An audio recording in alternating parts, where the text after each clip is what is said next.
What would you do if one day your father forged your signature to take your property and give it to his golden child? Would you forgive him and stay silent for the sake of family? Or would you stand up and fight to protect what's rightfully yours? Let me tell you a story. I'll share with you what I went through. Hello, everyone. My name is Jacinta. I'm the Chief Financial Officer at a real estate company in Chicago. At 30, I'm fortunate to have a good job, a stable income, and most importantly, I own a 3-bedroom home in the suburbs. Life is pretty peaceful right now. During the week, I work as usual, analyzing financial reports, meeting with clients, and keeping track of our investment projects. The job requires precision and much pressure, but I'm genuinely proud of what I've built. On weekends, I make time to visit my grandmother. She's 80 years old and lives about 40 miles away. In our family, she's always been the one who made sure everyone was treated fairly. Even at her age, she's sharp as ever and still incredibly decisive. 2 years ago, she supported me when I took my parents and younger sister to court. It wasn't a significant lawsuit, but enough to show me that my grandmother doesn't mess around when someone tries to deceive her. That's why I've always respected and loved her deeply. She's the only one I can trust in a family full of unspoken tension. My story began 2 years ago on a late day in May 2023 when my grandfather passed away. He had been battling lung cancer for 8 months. While he was in the hospital, I often drove from Chicago to visit him. Each time I came, I could see he was a little weaker, but his eyes always lit up when he saw me. He was the only one in the family who truly understood me. When I was growing up, my parents constantly compared me to Abigail and criticized everything I did. But my grandfather encouraged me to follow my dreams. He used to say I had a business mind and believed I would find success in my way. In his final days, he told me that family isn't just about sharing blood. It's about who truly loves and respects you. He believed I'd do the right thing when the time came because I had a good heart and a clear mind. The last thing he asked of me before he closed his eyes was to take care of my grandmother because she would need me after he was gone.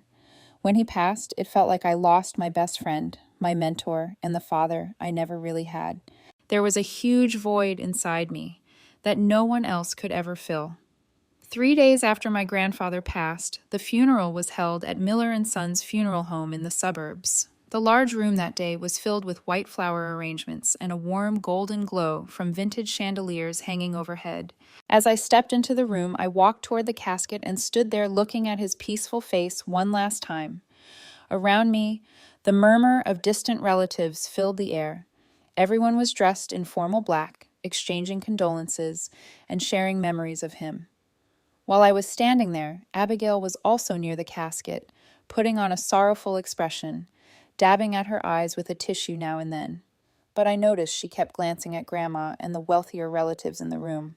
Whenever someone came up to offer their sympathies, Abigail would hug them and say in a choked-up voice, "Grandpa loved you. He always talked about you." Hearing her say that made my stomach turn. Abigail had barely visited Grandpa while he was sick. Across the room, my mother, Linda, sat in the front row, sobbing loudly as people came up to speak to her. She hugged each person tightly and said, "My father left us so suddenly, we never got the chance to say goodbye. But as I looked closer, I noticed something strange. She only cried when people were watching." Standing right next to her was my father, David, naturally resting his hand on her shoulder. He greeted the guests and told them, "My father lived a meaningful life. He left behind a valuable legacies for the family." Whenever he said legacy, I noticed him looking at Grandma with intention. Meanwhile, Grandma sat quietly in the corner of the room, wearing a simple black dress. She didn't cry as much as the others, but I could see the deep pain in her eyes. From time to time, she looked at me and gave me a slight nod, like she was telling me she understood exactly how I felt. Throughout the ceremony, what unsettled me most was my family's behavior. They acted heartbroken, but something felt off. There were too many hushed conversations between my parents and Abigail, too many strange glances, and they kept asking questions about Grandpa's documents. As the funeral drew close, Abigail approached me, put a hand on my shoulder, and said, "I know you and Grandpa were close. I'm sad too." I just gave her a cold nod and said nothing. While scanning the room, I noticed Uncle Bruce, my dad's younger brother, standing in the back with his wife and kids. He was quiet and reserved, unlike my parents and Abigail. Uncle Bruce's family seemed genuinely heartbroken. His daughter Emily, who's in college, actually cried when she looked at Grandpa's casket. What struck me most was when someone asked Uncle Bruce about the family's plans moving forward. He shook his head and replied, "Right now, we just want to give Dad a proper farewell." Hearing that, I felt a clear divide between the two sides of our family. But my grandfather's passing wasn't the most significant tragedy our family would face. The real disaster came on the day his will was read. 3 weeks after my grandfather passed, on a Monday afternoon, I was sitting in my office, buried in a financial report, when my phone suddenly rang. The screen showed an unfamiliar number that was not saved in my contacts. I felt a mix of curiosity and caution. After a brief pause, I picked up. As soon as I answered, a deep voice came through the line. "Hello, Jacintha. This is Thompson, your grandfather's attorney. I'm calling to inform you that he left a will. I need the entire family to meet at your grandfather's house this Sunday at 9 a.m. for the reading." Hearing Mr. Thompson's voice stirred something in me, a strange rush of emotion. Felt like a part of my grandfather was still here with us. After the call ended, I sat still in my office, reflecting on the kind of man my grandfather was. He wasn't just a good man while alive. He was thoughtful enough to care for his family even after he was gone. I couldn't stop thinking about the will for the rest of that week. I wondered what he might have left behind. Maybe the old house he lived in. Perhaps the savings he'd built up over a lifetime. Whatever it was, I trusted that he had thought it through carefully to ensure things were fair. As the days passed, I noticed a shift in my parents and Abigail. They seemed unusually excited and kept talking about the important Sunday coming up. Abigail even called me and said, "Do you think Grandpa left anything big? I bet he had a lot of savings stashed away." The way she said it made me uncomfortable. Felt like she saw the will as a chance to cash in. Still, at that point, I had no idea that the coming Sunday would be the day everything changed, and that I'd finally see the true face of my family. After that unexpected call from Mr. Thompson, the lawyer, my mind couldn't stop racing over the next few days. I kept thinking about my grandfather's will and the secrets it might reveal. But what I didn't see coming was another call, this time from my father, just 3 days before the reading. And that call flipped everything upside down. I had just returned to my apartment after a long day at work. As I took off my coat, my phone buzzed in my pocket. I checked the screen and saw my dad's name. My chest tightened immediately. I answered, and his voice came through sounding nervous and unsettled. "Jacintha," he said, "I've got some bad news. The will reading is going to be postponed. Mr. Thompson had an unexpected situation come up. He said he'll reschedule and let us know when." Something about the way he said it didn't sit right with me. The sudden change raised red flags. Was there something going on behind the scenes? I tried to stay calm and asked him for more details, but his answers were vague and evasive. The call ended, and I was left with nothing but confusion and suspicion. And that's when an old memory came rushing back. Something that happened when I was 18. Back then, I had just gotten accepted into college. My grandfather called and asked me to come home so he could celebrate with me. He said he had a special gift. But 2 days later, my dad called and told me not to make the trip.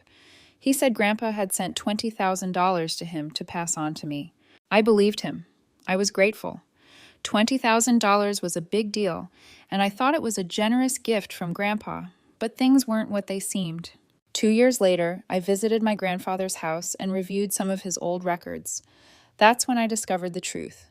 He had given me $50,000, more than double what my dad said. When I realized what had happened, anger and betrayal hit me. I wanted to confront my dad and tell Grandpa everything. But when I did, my father begged me not to. He said the family had been going through tough times financially, and as I looked into his pleading eyes, I let it go. I told myself I did it for the family. But now, after Grandpa was gone, and after the sudden delay in the will reading, I couldn't help but wonder, were my parents and Abigail planning something? Were they trying to cover something up about Grandpa's estate? That night, I lay awake, turning everything over in my head. A storm was building inside me, torn between wanting to believe in my family and the growing doubt I could no longer ignore. The next morning, around 7 a.m., I woke up with a lingering sense of unease about the call from my dad the night before. There was something in his voice, something that didn't sit right with me. After thinking it over for a while, I decided to call my grandmother directly to confirm what he said. The phone rang a few times before she picked up. I didn't waste time. Grandma, I asked, Dad told me the will reading was postponed because Mr. Thompson had something urgent come up. Is that true? There was a pause, and then her voice came through. Postponed? What are you talking about, dear? Mr. Thompson called me just yesterday to confirm. It's still set for 9:00 a.m. this Sunday. Her answer hit me like a punch to the chest. Felt like the blood in my veins froze. My hands started shaking and I had to sit down. The strength in my legs just gave out. My mind flooded with questions. Why would Dad lie? What's he trying to stop me from seeing? What's he hiding? After a moment of silence, Grandma's tone grew more serious. David told you that? Why would my son lie about something like this? Her words caught in my throat. I swallowed hard again and again, trying to speak. Shame and anger tangled inside me. I felt betrayed, deeply, coldly, cruelly betrayed. I told her every detail about the phone call with my father, word for word. She was silent for a few seconds when I finished, then sighed heavily. Sweetheart, she said quietly, I think your father's up to something. I'm beginning to believe David doesn't want you there when the will is read.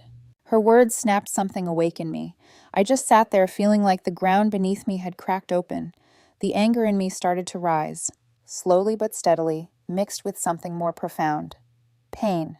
My father, the man I had always tried to respect, even if we were never close, had deliberately tried to deceive me. I wondered how many other things he had kept from me. Grandma's voice cut through my thoughts as I sat there, still trying to process everything. Come a day early, she said. I have a plan. I was taken aback. I didn't understand what she had in mind, but something in her voice, firm, sure, told me she had already thought this through. After a moment, I replied, I'll be there Saturday afternoon. When the call ended, I pushed everything out of my head and went to work like any other day. At precisely 3:00 p.m. on Saturday, I arrived at my grandparents' house. Per Grandma's request, I didn't drive there myself. I left my car at a friend's and took an Uber instead. As the car pulled away, I stood in front of the familiar gate, feeling an odd kind of nervousness I'd never experienced before when visiting her. When I stepped inside, I saw that Grandma had already set out tea and cookies, but the atmosphere was far from casual. She looked more serious, more focused than usual. We sat across from each other in the living room where I used to listen to her tell fascinating stories as a kid, but today the conversation would be nothing like those. Over the next 2 hours, we discussed all the suspicions surrounding the will reading, scheduled for the next day. Grandma shared with me what she had observed, odd behaviors from my father and Abigail over the past few weeks. The more she spoke, the more I realized what I felt was just the tip of the iceberg. Then she laid out a bold plan. At first, I hesitated. It felt risky. But when she explained her reasoning and what could happen if we didn't act, I knew it was the only way to protect the fairness and integrity my grandfather believed in. By the end of the afternoon, I agreed to go along with her plan. We prepared ourselves mentally for the confrontation ahead. I knew the next day would change everything, and I was ready to face the truth, no matter how painful. On Sunday morning, I woke up at 6:00 a.m. Even though the will reading wasn't scheduled until 9:00, I hadn't slept well the night before, tossing and turning, my mind running through everything that might happen. The air in the house felt thick, heavy with a tension I'd never felt there before. Around 8:00, Grandma and I began carrying out the plan we had carefully discussed. While she got ready to welcome everyone, I quietly slipped into Grandpa's study, the one room no one had dared enter since his passing. As I stepped inside, the faint smell of his pipe tobacco still lingered in the air. It hit me hard. Inside that room, through the tiny camera I had installed the night before, I now had a clear view of the entire living room. Soon after, I heard familiar voices. My parents and Abigail had arrived. My heart pounded as I listened to their cheerful greetings and polite small talk with Grandma. Uncle Bruce's warm, steady voice rang out a few minutes later, followed by Emily's soft laugh. Their presence brought a completely different energy into the house, calm, genuine, and comforting. In that moment, I felt more alone than ever. Just before 9:00 a.m., I heard the firm footsteps of Mr. Thompson approaching, signaling the reading was about to begin. I took a deep breath and braced myself for whatever was coming. Silently, I made a promise to my grandfather. I would protect his final wishes, no matter what it cost me. At precisely 9:00 a.m., just as Mr. Thompson was preparing to begin reading the will, my grandmother turned to him and said, "Hold on, Jacintha isn't here yet." Without hesitation, my father spoke up. Jacintha asked me to let everyone know she couldn't make it. She had something come up. The second I heard those words, my blood started to boil.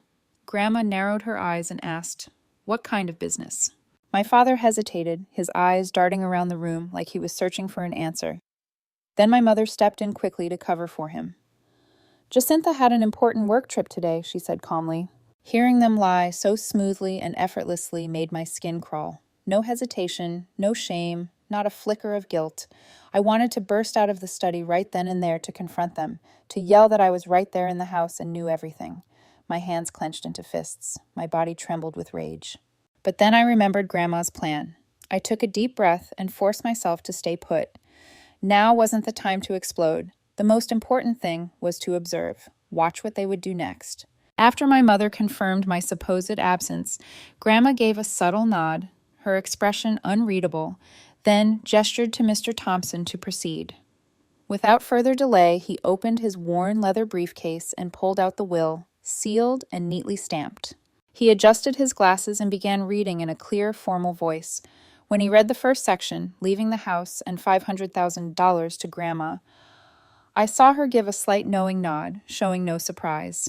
She sat upright, arms folded calmly, her face composed like she was listening to a routine news report.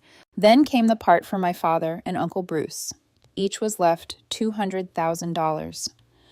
Watching through the small screen, I saw a sharp contrast in their reactions.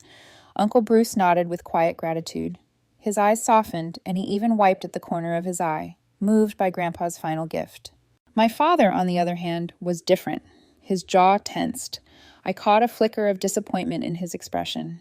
He tried to mask it, but it was there, subtle yet unmistakable. It was clear he'd expected more. Then came the portion for the grandchildren. Each of us, Emily, Abigail, and I, was to receive $300,000.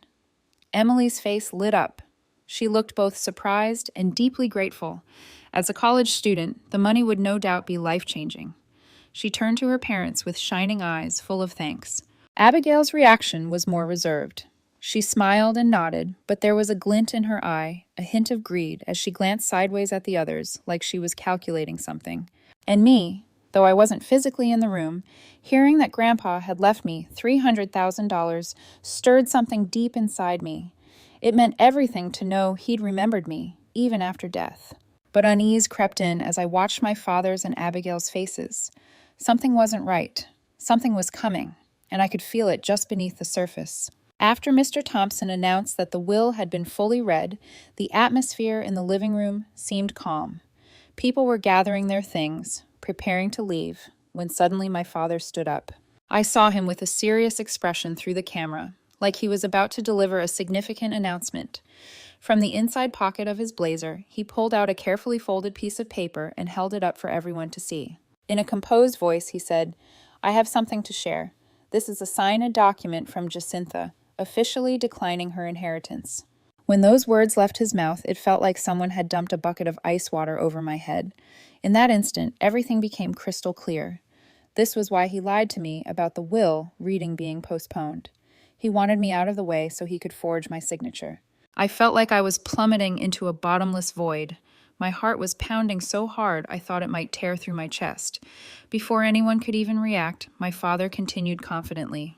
Jacintha has chosen to transfer her entire $300,000 inheritance to Abigail. She said Abigail is still young and needs more money to build her future.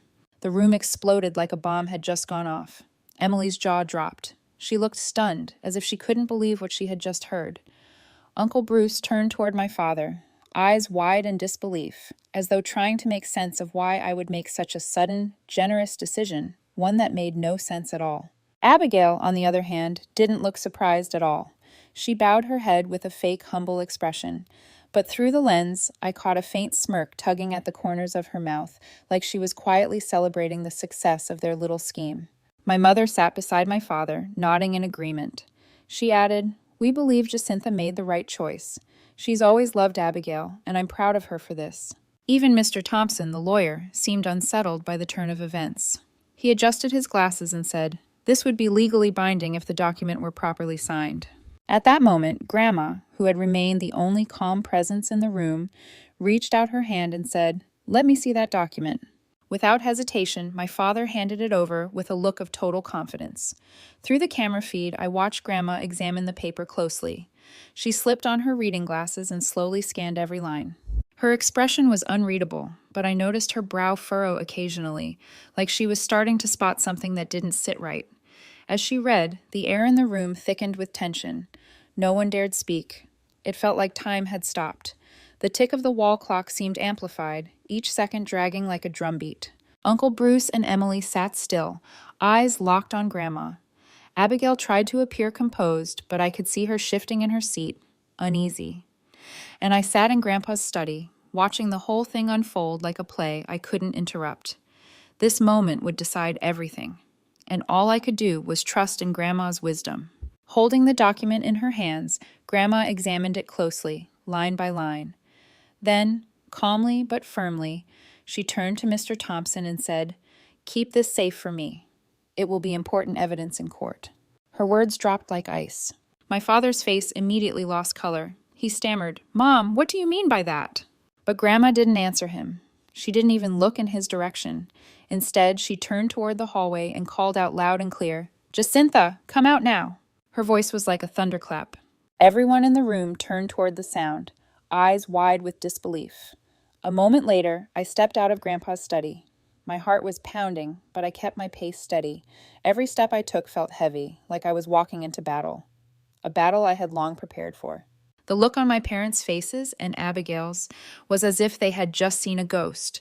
They were pale, stunned, mouths hanging open in shock. Abigail was the first to speak, her voice shaky. You're here?" My mother looked entirely dazed, her lips barely moving. "Jacintha, how are you here?" My father said nothing. He just stared at me with a mix of panic and something else, anger. I could almost see the gears turning in his head, trying to calculate how bad the damage was. Uncle Bruce looked confused and asked, "Weren't you on a work trip?"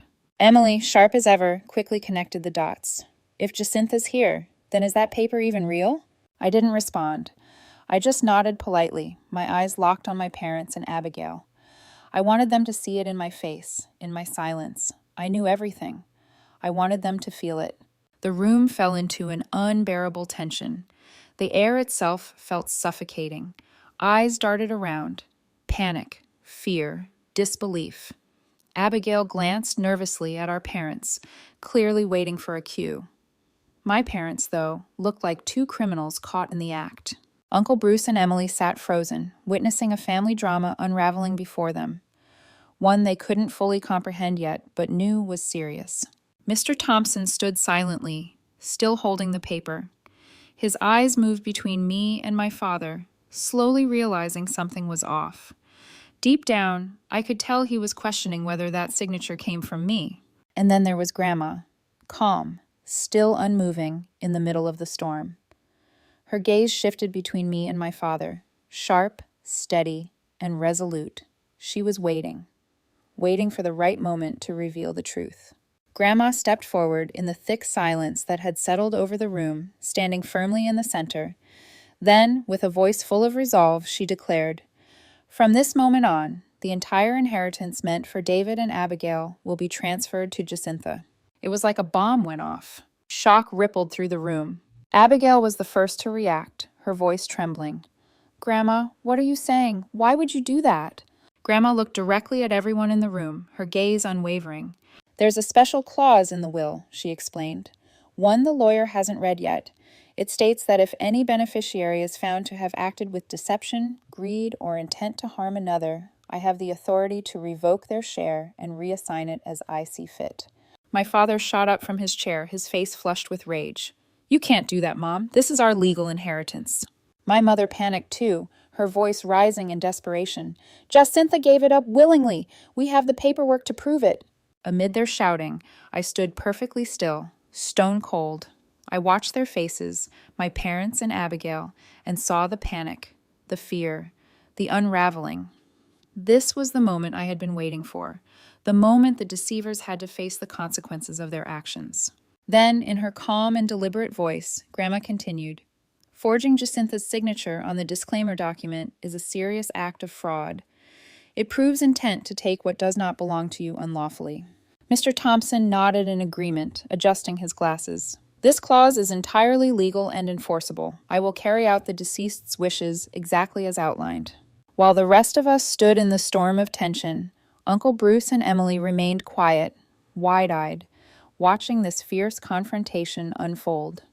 Slowly, the realization sank in. They now understood what David and Abigail had attempted to do. As my parents and Abigail continued shouting, desperately trying to regain control, I stood silent like a statue. And in that silence, I felt something I hadn't in a long time: peace. Justice had been served, the truth had come to light, and the greedy, they were finally paying the price. Realizing they had been fully exposed, my parents and Abigail quickly turned their anger toward me.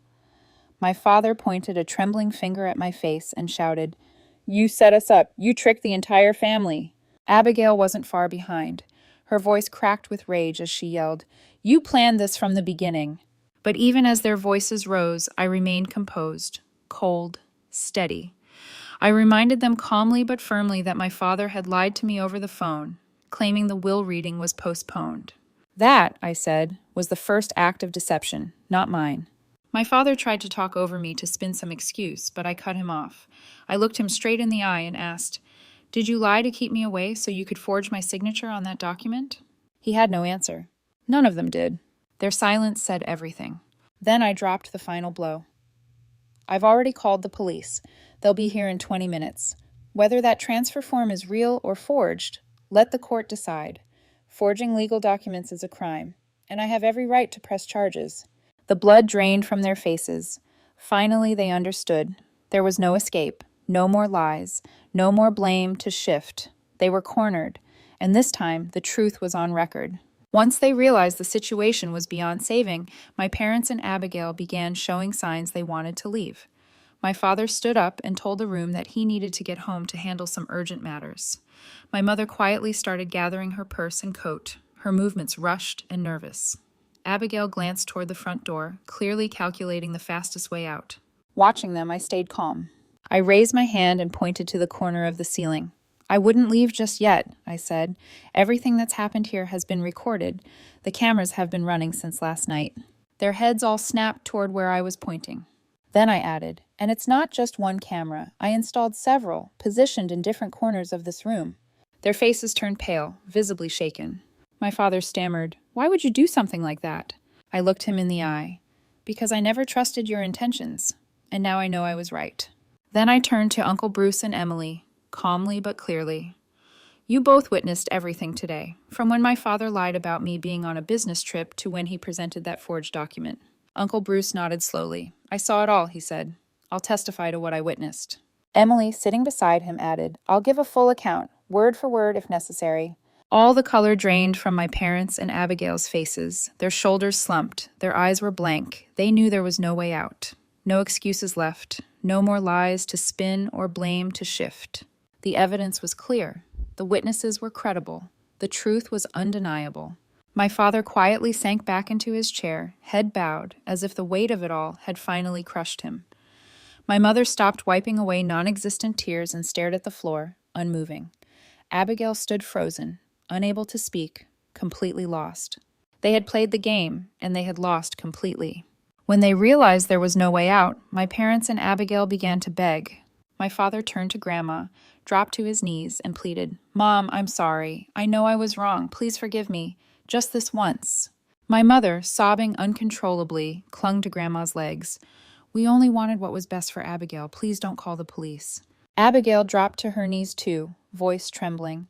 "Grandma, I know I messed up. Please, please give me one more chance." Looking down at the three of them on the floor, Grandma slowly shook her head. Her voice was steady, cold, and final. "It's too late. Greed must come with a price." Seeing that Grandma wouldn't relent, my father turned to Uncle Bruce and Emily, desperately searching for support. "Please," he said, "help me talk to her." Uncle Bruce looked at him with nothing but disappointment in his eyes. He shook his head and replied coldly, "You forged your own daughter's signature to steal from her. You got what you deserve." Emily didn't say a word. She looked away and gave a slow shake of her head. Finally, my father turned to me.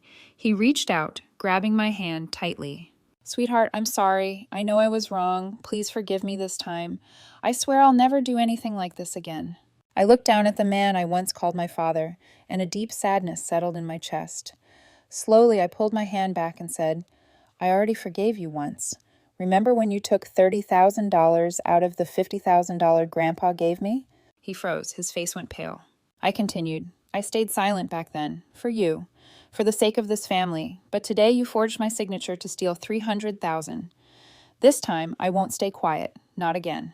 Just as I had said, 20 minutes later, the doorbell rang.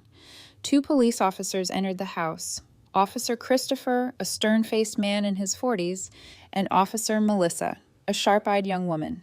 The moment they walked into the living room and saw my parents and Abigail curled up in the corner, the tension in the air told them everything they needed to know. My call had not been exaggerated. Officer Christopher began the investigation by calmly asking for my statement. I explained everything, from my father's phone call to deceive me about the will reading to the discovery of the forged signature. As I spoke, Officer Melissa carefully recorded every detail. When it came time to examine the forged document, Mr. Thompson handed the inheritance waiver to the officers. Officer Christopher inspected it closely, then noted, There are clear inconsistencies in the signature. We'll send it in for forensic analysis. I also handed over the footage from the camera system we'd installed. As the officers reviewed the recording, they could see when my father produced the fake document and claimed I had signed away my inheritance.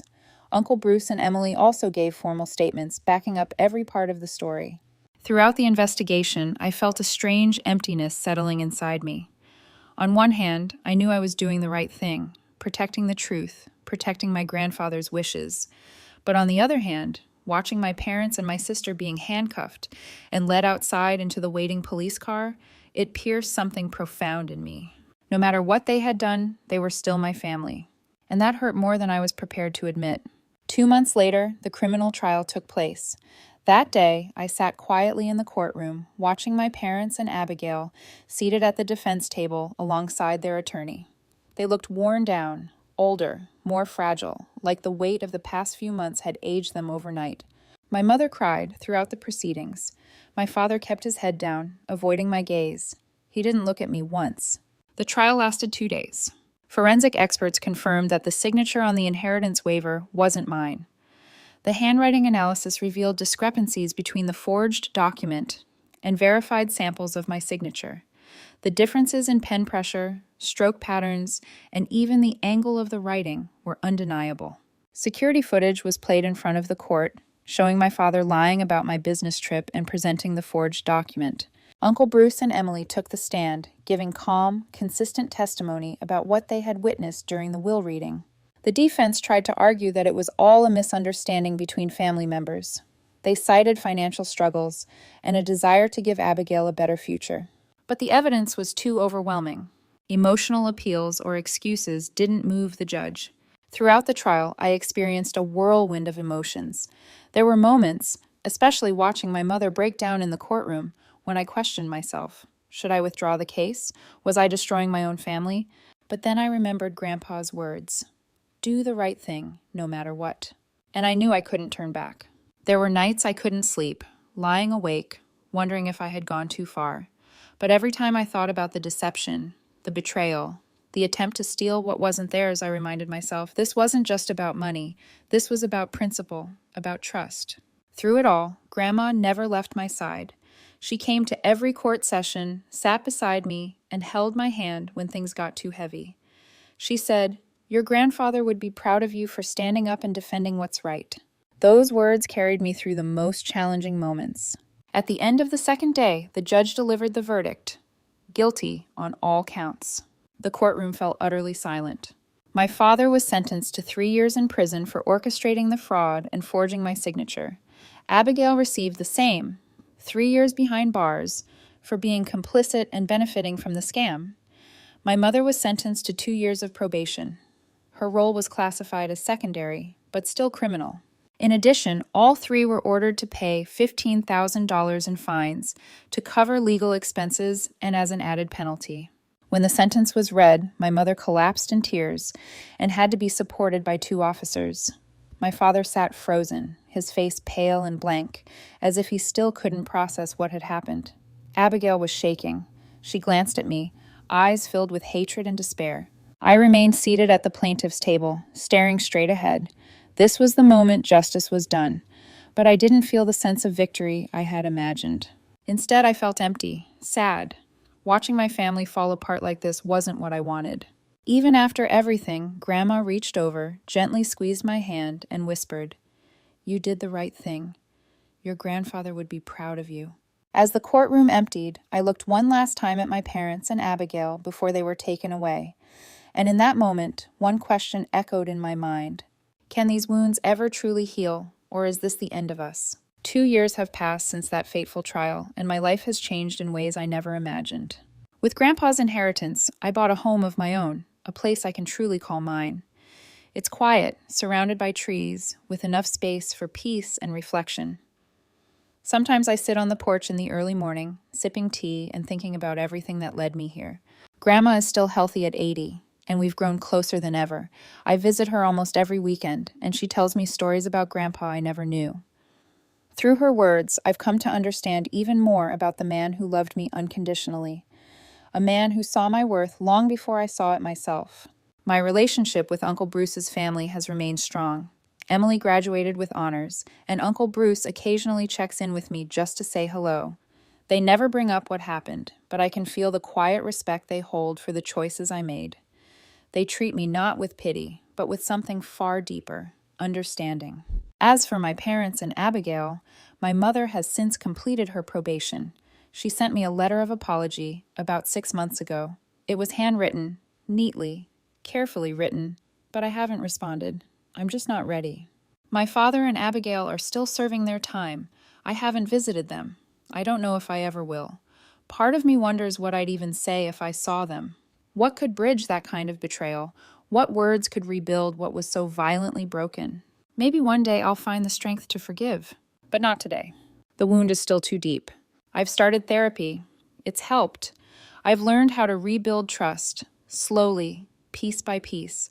I've also learned that healing doesn't mean pretending it didn't happen.